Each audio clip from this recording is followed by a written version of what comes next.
go ahead and say to yourself, I won't think a single thought for the next 10 minutes.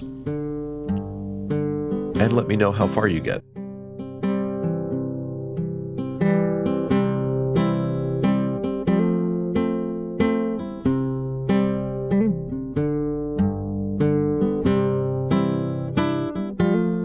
Hello, and welcome to the third episode of the Standing Nowhere podcast. I am your host, Jacob Bueller. I wanted to try something different with you today. Instead of me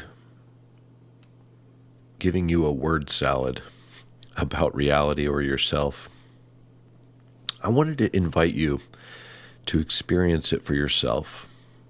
Experience yourself for yourself.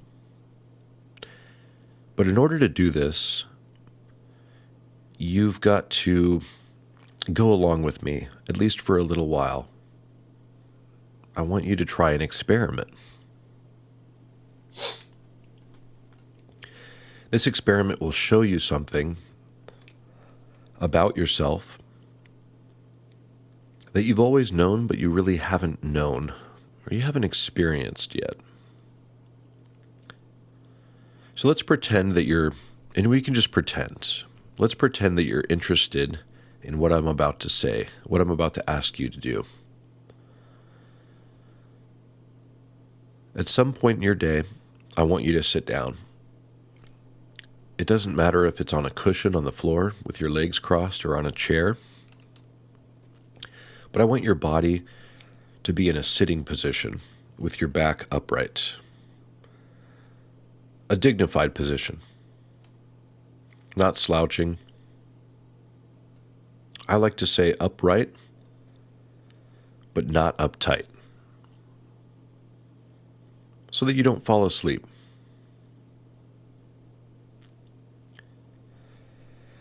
Now, while you are sitting,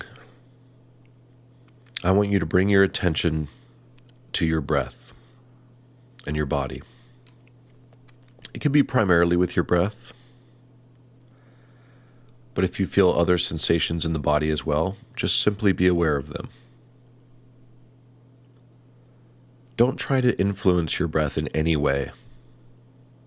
Don't try to slow it down, and don't try to speed it up. In fact, if you feel any resistance or weirdness about your breath, as in you're struggling with not controlling it, let that be as well, and just notice that.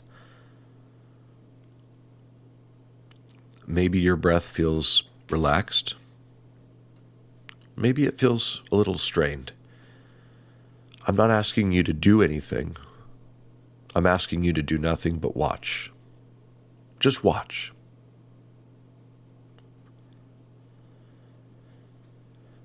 Now, during this process, when you watch your breath, you will notice that thoughts will appear. I don't want you to judge the thought, the many thoughts. I want you to do nothing about them at all, but simply be aware of them.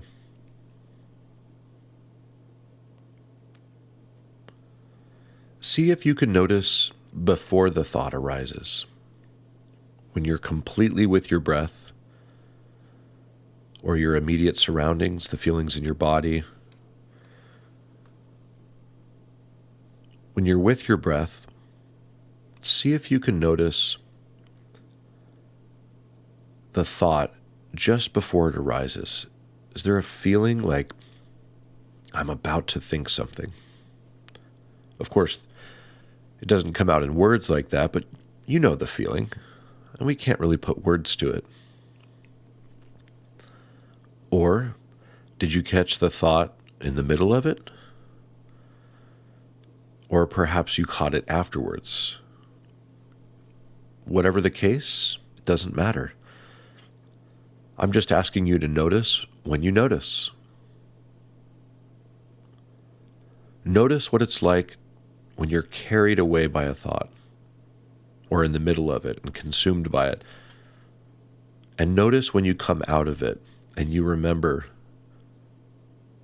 to come back to the breath.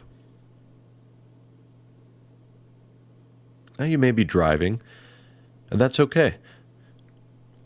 If you're driving, watch your body as it drives. Just notice it. Notice how your body knows what to do. Just like if you're sitting, it knows how to keep the muscles erect, to keep you in a sitting position, from collapsing to the floor. You may notice little quirks about your body. This part hurts. Oh, this part was moving, and I didn't notice it. But now I do. Just notice.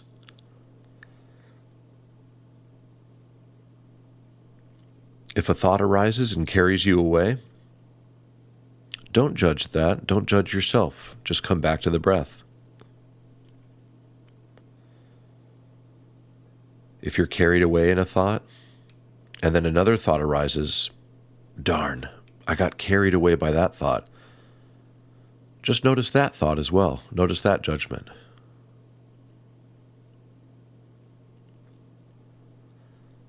What you'll notice over time, and this is something that you must experience, because what I'm about to tell you will make sense, but you have to experience it.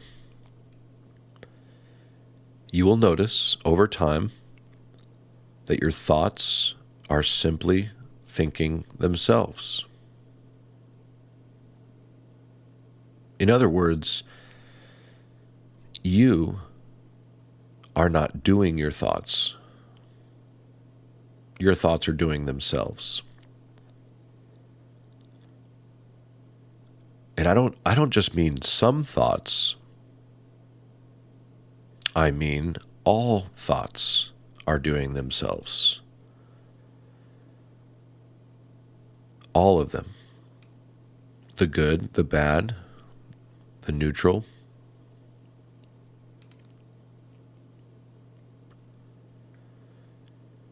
Your thoughts will be very seductive. They won't quite say literally, this thought is you, but you'll feel without words that your thought is you. That you're the one doing your thoughts.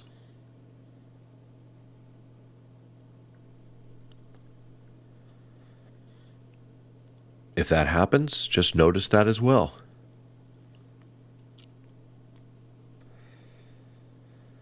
Some of you may worry that this is some form of disassociation or disidentifying. And in a way, it is. But not in a way of avoidance. No. This is the deepest form of grounding that you can get, because you're simply watching. And in the process of watching, you come to realize that your thoughts are not yourself.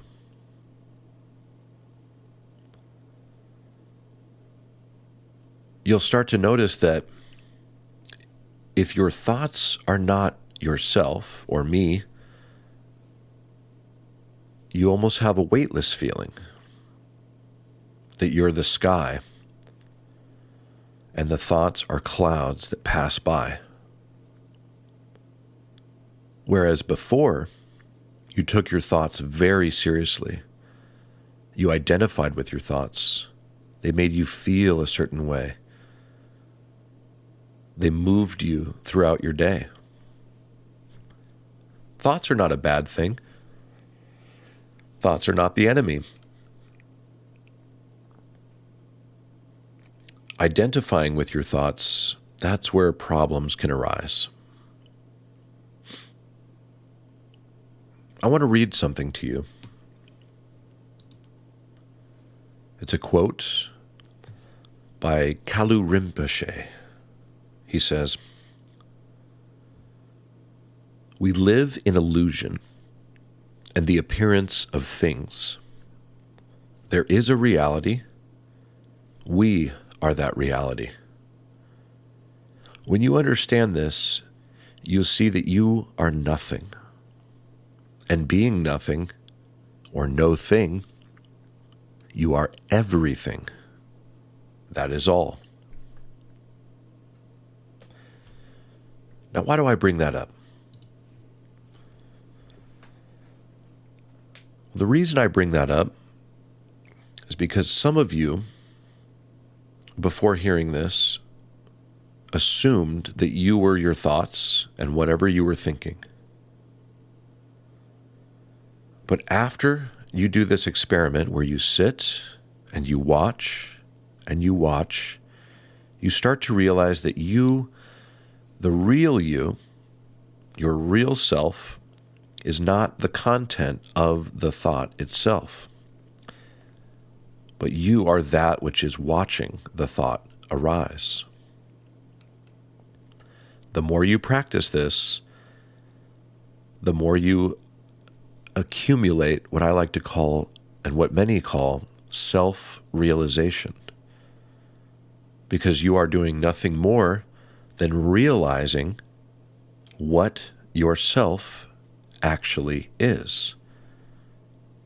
And yourself, as you will realize, is not a thing.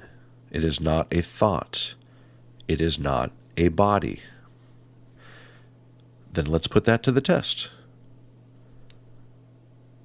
Go ahead and say to yourself, I won't think a single thought for the next 10 minutes. And let me know how far you get. This is a liberating truth. Perhaps you've heard that word liberation before. They call it sudden awakening with gradual realization. For some people, this makes them laugh hysterically for a while. It did for me for a little bit, not in a crazy manner, but when you really just slow down enough in this crazy, busy world and just breathe with your breath and just watch and rest into that watchfulness, you start to realize that you are not your thoughts. And that is incredible, that feeling. They still come, but they come and go like clouds.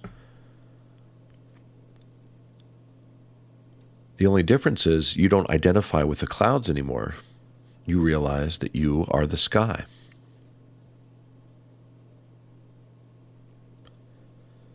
There's an interesting quote from the Christian mystic Meister Eckhart, who said, "The eye through which I see God is the same eye through which God sees me." Does being aware of my thoughts and my words change things? There was something interesting spoken by Jesus Christ. Well, many things he said were interesting. But one thing in particular I found that was very interesting, very curious. He said, "The words that I'm saying to you right now are not from myself, but from him who sent me." And of course, the source or origin of all life, they personified as a father figure. Some people don't like that, and that's okay. But the point is, he said, the words that I'm saying are not from myself. That's interesting. I quote Jesus sometimes because I grew up in the Christian tradition. And I rather like a lot of the things he said. I try not to go over them too quickly, but really stop and sink into them.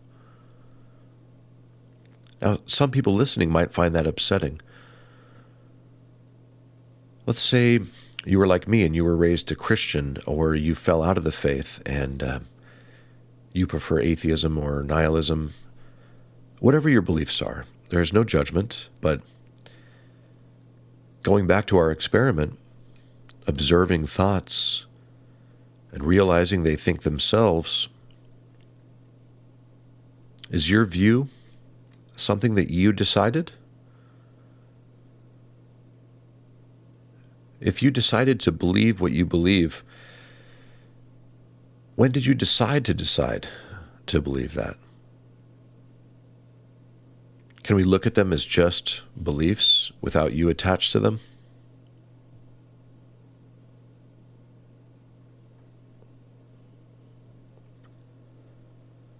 Jesus said something else that was interesting in this context. He said to deny thyself and take up the cross. Those who would follow me. Deny thyself. Deny yourself. How do you deny yourself? Well, I would imagine the first step is to notice what you're doing, what you're thinking, what you're feeling. On this concept of self,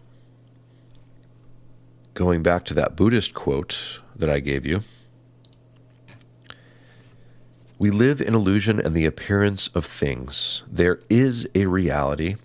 We are that reality. When you understand this, you will see that you are nothing. And being no thing, you are everything. That is all. To the Western ear, being nothing sounds a little scary. Nobody. What does it mean to be nobody? That's a curious word, nobody. Perhaps you are that which is watching this body.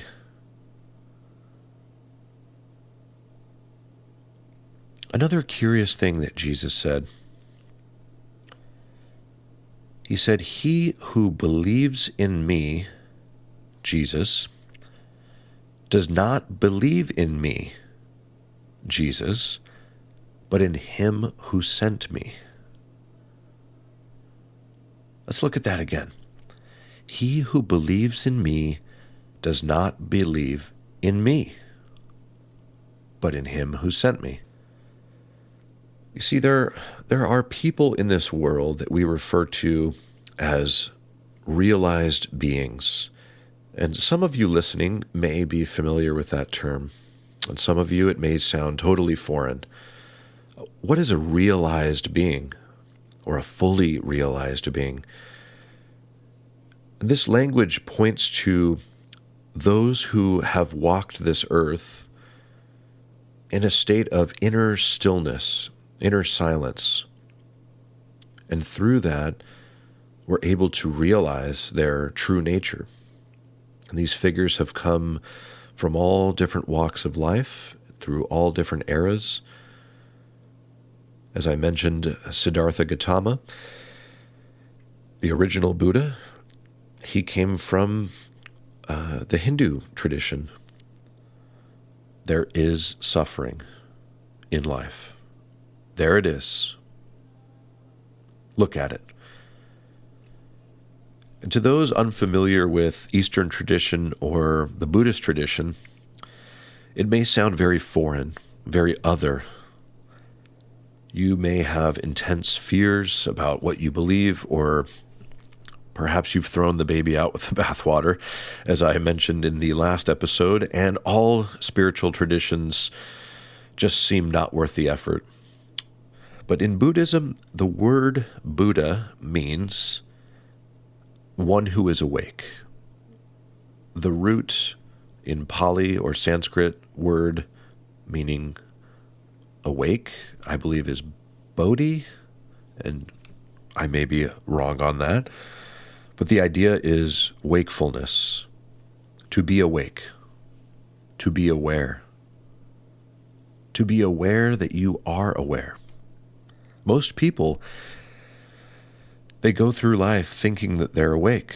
You wake up in the morning, I'm awake. But are you really awake? Are you watching yourself? Are you really aware of what you're doing? Notice, going back to our experiment earlier, when we watch our breath, it makes it easier to see when thoughts arise, because we sort of make a declarative statement to ourselves when we sit down in a dignified posture. I will watch my breath. And it's not a grunting struggle where we're clenching our jaws. I'm going to focus on my breath. Not at all. I describe it as a relaxed alertness. We're focusing on what is, and with watching what is, the background becomes more apparent, because the foreground is also more apparent. We're taking a stance of watching. We're sitting down, we're being still, and we're watching. We're not doing, we're just watching. Notice another curious thing that Jesus Christ said in the Gospel of Mark. When he was praying the night before he was to be executed, and he knew it was coming, his disciples kept falling asleep. And he said, "This I say to you, I say to all, stay awake. Stay alert." And you will notice, in all spiritual traditions, the core emphasis is always to stay awake, to stay alert. Whether it's on the nose with the title Buddhism, which is another way of saying wakefulism, or staying awake, watching, or in Christianity, in the tradition of Jesus Christ, where he says to stay awake, but also to love thy neighbor as thyself. Now, why do I bring up love when the emphasis is on wakefulness? Well. You will discover that love, elusive as that word is, and compassion, you know, in the deepest fabric of your being, is nothing more than the same exact thing that being awake is. What do I mean by that? Let's take children, for example. Do children enjoy when you are attentive to them? When you are awake to them? Giving them your full attention? Yes. Human beings in general, not just children. We crave to be seen, to be in the awareness of another person. How about, it's a curious phrase, isn't it, when we say, my mother, she cooks with love. What does that mean? Well, obviously, it means that you are cooking with attention, with clarity. What about when someone gardens with love? Do you see where I'm getting at? So love and awareness are two sides of the same coin. You might say awareness clears out the stuff to allow the love to flow, both in and out. Wherever there is awareness, there is love. There is gentleness. There is calmness. Notice how when you are calm, you are also more aware. You are more in a state of flow. There's a saying, slow is smooth. Smooth is fast.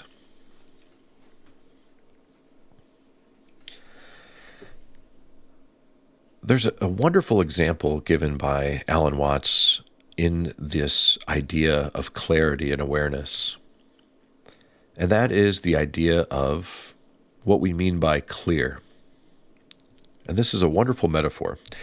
When I say the word clear, what comes to mind? Well, the first thing is total transparency. Like a lens wiped clean.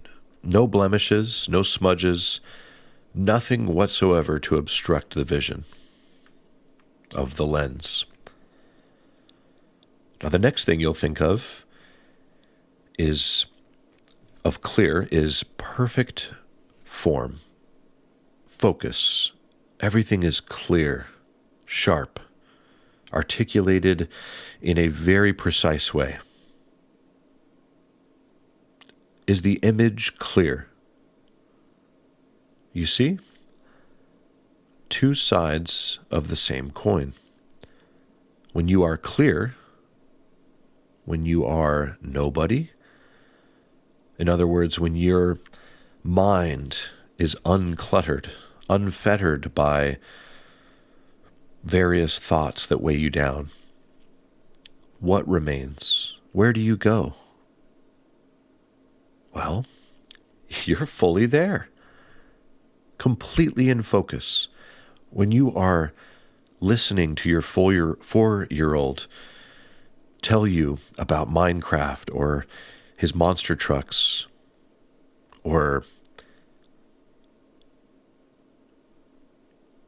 playing games with him, fully there, fully clear, then you are completely in focus for your child, or your spouse, or your mother. You're there. You're there. And they feel it. When you are listening to your friend with complete attention, not at all thinking about the next thing that you're going to say in response to the person, no matter who it is, they can feel that connection. They can feel that love, that compassion. And that is where you want to dwell, in that clear state. They have that analogy with the word mindfulness. Is your mind full of things? Or are you mindful, as in taking in your surroundings?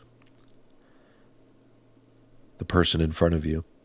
If you are fully with and aware of exactly what you're doing, you'll always be okay.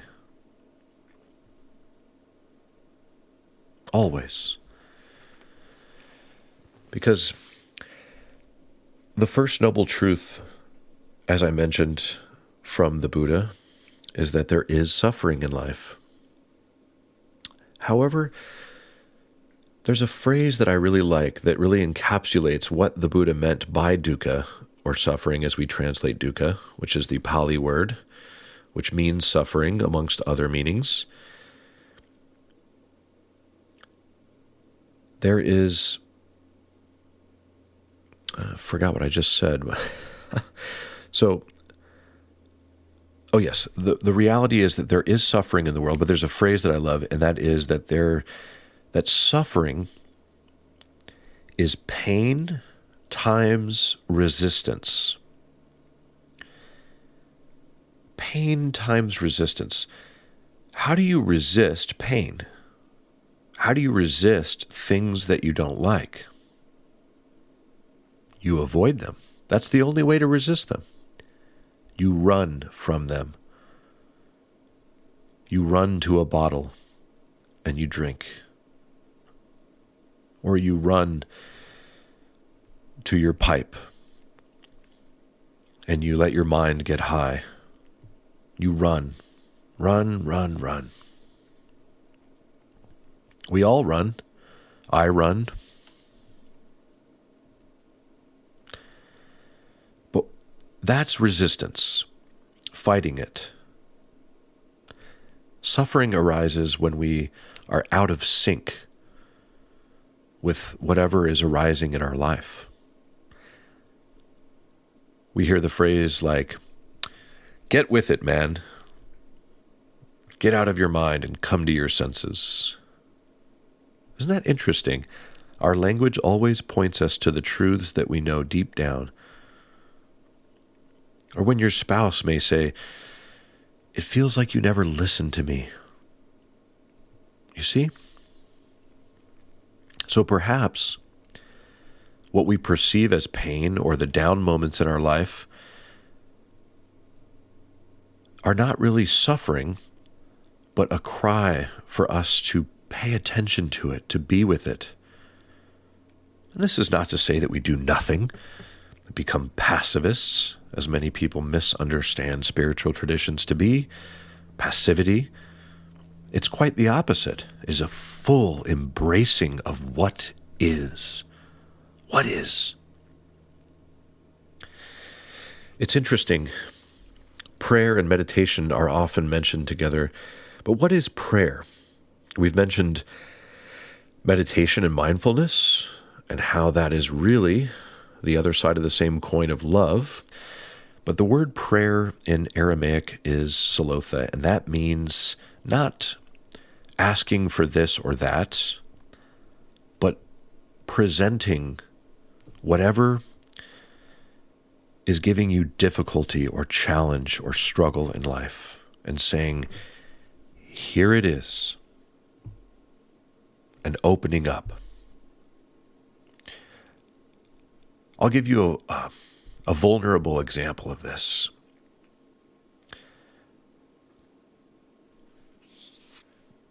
And of course, there's many examples in the Bible. If you read the story of Jesus Christ, he went off by himself to pray quite often. In fact, he spent 40 days by himself in absolute stillness, prayer, and meditation. Here I am. Here I am. This is what I have to do. Here I am. I had been struggling to pay my rent for years. Still am. More than you know. So I had been struggling to pay my rent for a long time. And it got to the point where I moved into an apartment that was charging me, almost $2,400 a month in rent. In my job, I was losing a lot of income at my place of employment, or my gig work, doing deliveries. Business was going down. Long story short, they were cutting pay. And I've been adjusting to pay cuts over the last few years. But it had reached a culmination point where I couldn't even sleep. My mind was so full of worry and dread about where this money was going to come from for this particular month. And I woke up at 2 or 3 in the morning, sweating, thoughts racing. And this is a good year and a half into my spiritual practices that I had picked up, being with my thoughts, meditating in the morning, trying to be actively aware of all the activities and thoughts I did throughout my day, what the Hindu tradition might call karma yoga, releasing the fruits of my actions to God, or whatever word you have for God, and just focusing on my action, what I can do. So here I was, 3 a.m., a mind riddled with pain and sadness and worry and fear. How am I going to pay the rent for my wife and my 3 kids and myself, supporting this family? And I got up out of bed and I went to go pray, as they say, as the Aramaic meaning of the word pray from Jesus' time, salotha. Presenting what is to God or a higher power, or just being with what I was experiencing. So I put a meditation cushion on the floor in the living room. Everyone's still sleeping. The whole world is still asleep. And I sat on that cushion. And I focused on the feeling of my financial shitstorm. Not with words, but just being with that feeling in your chest. And anyone listening that knows the struggle of financial worry knows that feeling and exactly what I'm talking about. And even if you've never struggled financially, I'm sure that you've had some struggle in your life. And if you eliminate the words that go with that struggle and just focus on the feeling in your chest, that's what I did. I sat on that cushion and I sat with my breath and I held that feeling, that incredibly stressful feeling. I held it with open arms. I said, here I am. And I gave my stress a hug, and I just held it. And I cried, and tears streamed down my face as I was sitting there on that cushion. And I just sat with it, because I didn't know what else to do. I didn't know where the money was going to come from. You see, that is prayer on the deepest level, where you're not crafting a well-worded petition to God, fix this. You're sitting there with your feelings, without words, and you're just experiencing it. And later that day, I felt a little better. After the session was over, I sat for probably a good 40 minutes with it, and I didn't push the feeling away. I didn't drink it away. I didn't smoke it away. And no judgment to anyone listening if you struggle with addiction of any kind, because the problems in life are very real. But it's like Dante's Inferno. The only way out of hell is straight through the middle of it, without trying to fix it, without knowing how you're going to fix it. That's what prayer is. That's what meditation is. The two are really very similar. They just hail from different traditional backgrounds. So later that day, when everyone woke up, I texted my family and I said, I don't know what I'm going to do. This is my situation, and I just want to share it with you because I'm lost. I want other people just to share my pain with me. And you'll notice the word compassion, that's what that word means. Suffering together. That is the definition of compassion. Literally, that is the definition of compassion. Suffering together. I think passion means suffering, compassion, suffering together. But compassion, that's where you open up yourself to the pain and suffering of others, and you experience it with them. And perhaps you know a way of fixing it, and you help them fix it, or you don't, and you just are with them completely. And I shared the way I felt with my family, and my sister, God bless her, she took immediate action. I mean, all of my family was there for me, and they always have been. But my sister in particular, she took immediate action, and she reached out to a church that we go to, and they gave me $1,000 to help me pay my rent. And it was like within that day or two.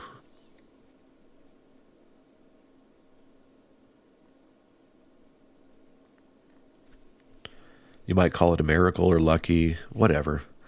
And there's plenty of people who will go through something like that, and there won't be $1,000 at the end of it. And that's okay too. What else can we do but be with what is? We're moving towards the finish line here. But I wanted to point out to you guys in a still, compassionate way what it means to be alive, to be human. There is suffering. And in Buddhism, that word is dukkha, And it also means sort of a misaligned wagon wheel axle.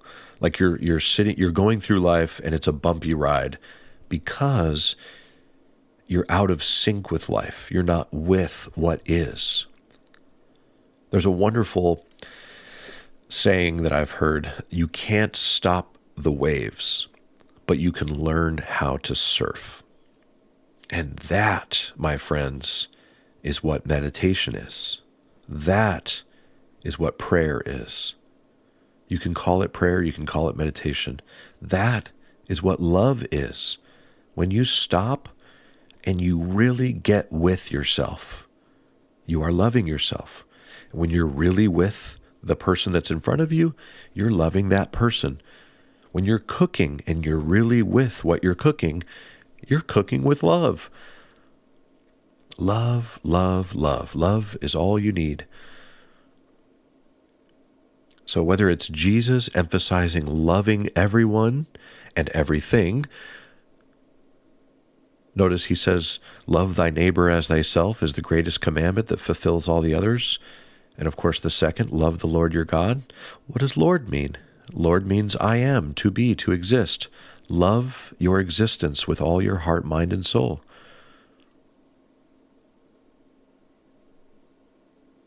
Love your neighbor. The Buddha, he says less and emphasizes stillness and watching. Is that any different? Hinduism, releasing the fruits of your actions, with karma yoga. They have many traditions. I'm not trying to simplify or reduce all the traditions, but if we distill them down, they all tell you to stay awake and to have compassion for everyone and everything that you come across. Jesus says, if someone strikes you on your cheek, turn and offer him the other one. If he steals your cloak, offer him your shirt. Love people. Don't be selfish. Well, I hope that this found whoever it needed to find. And my parting message is to slow down. Look at your life. Watch it. This is your life. Be there for it. Don't be in your head about tomorrow. Be here now.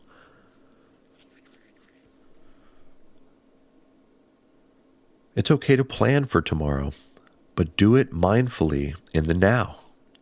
If something pops up in your head, because thinking will always happen, it just happens. This is not some clinical bad case of disassociation. It's simply a realization of the truth. You are that which watches. So, I think that's all I'll say today. And I'm going to close out with a reading from Lao Tzu in the Tao Te Ching, but just before I do, if this episode brought a little peace in your life or a new angle, please follow the show in your favorite app and share it with one friend who might need it. It helps others find the show, and I'd appreciate it. And now from Lao Tzu, can you coax your mind from its wandering and keep to the original oneness? Can you let your body become supple as a newborn child's? Can you cleanse your inner vision until you see nothing but the light? Loving, yet not possessing. Working, yet not taking credit. Guiding, yet not controlling. This is the supreme virtue. Blessings.